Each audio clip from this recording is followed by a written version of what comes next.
High-ticket dropshipping isn't rocket science. At its core, all it is selling expensive products online. And if somebody buys one of those expensive products from your website, you will then send a purchase order to your supplier for that product and they will ship it directly to the customer.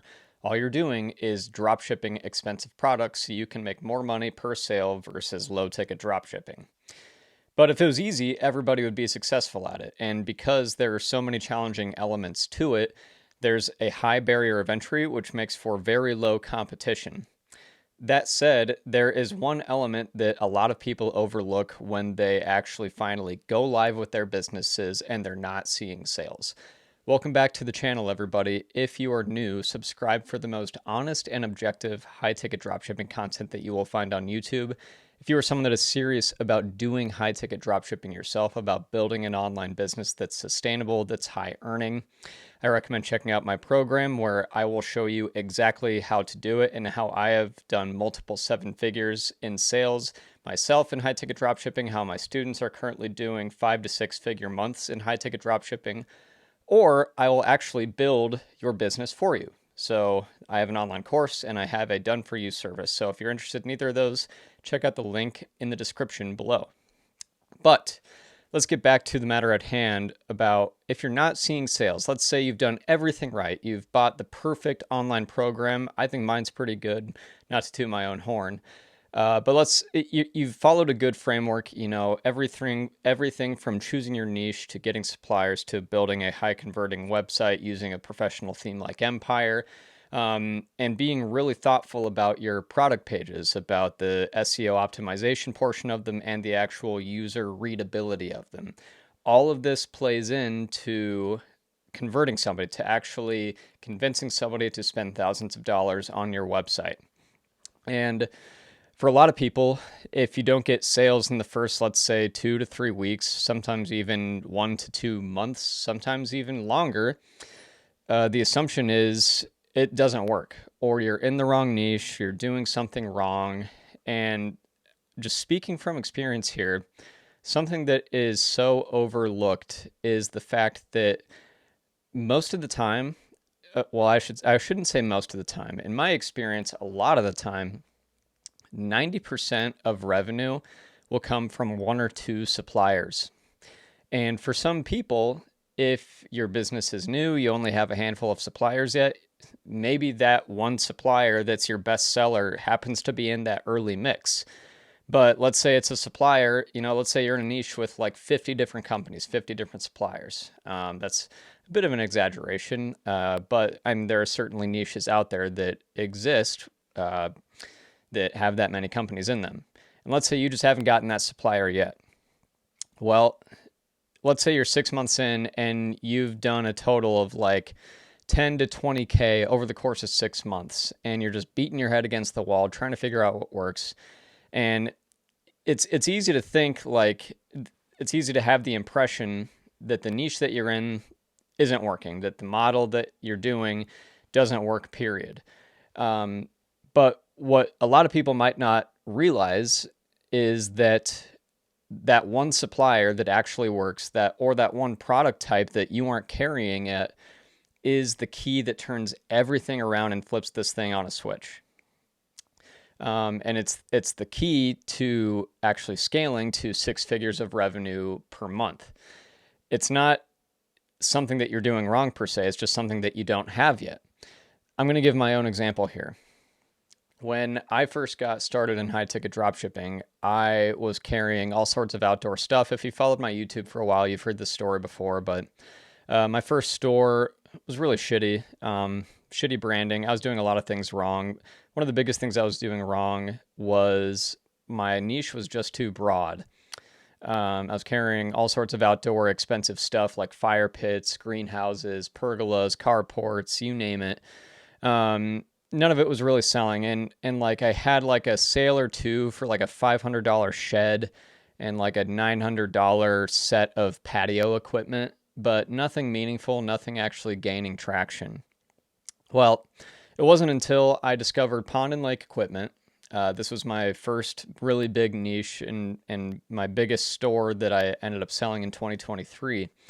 But when I discovered what sold, it was kind of through this wormhole of looking at a bunch of other outdoor stuff and just like throwing it on my website and seeing what worked. Well, it turned out pond and lake equipment sold a lot. There was a big demand for it, and really good margins and a really good price points. So it just so happened that my first supplier in the pond and lake niche was my best seller over the course of multiple years of running this business.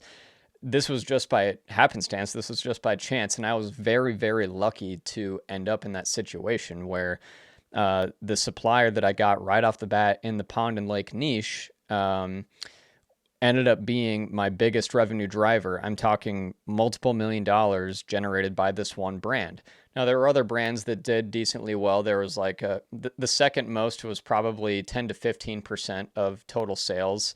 I would say brand A best selling was like 80, brand B was like 15, and then 5% miscellaneous, like, because I was at a point where I had 9 different manufacturing partners and distributors that I was partnering with.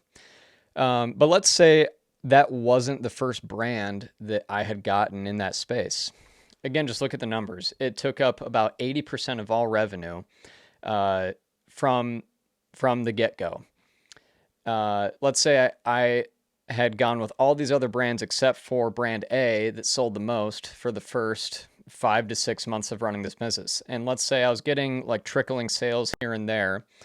But remember, all those other miscellaneous brands, we'll even remove brand B, which did like 15% of revenue.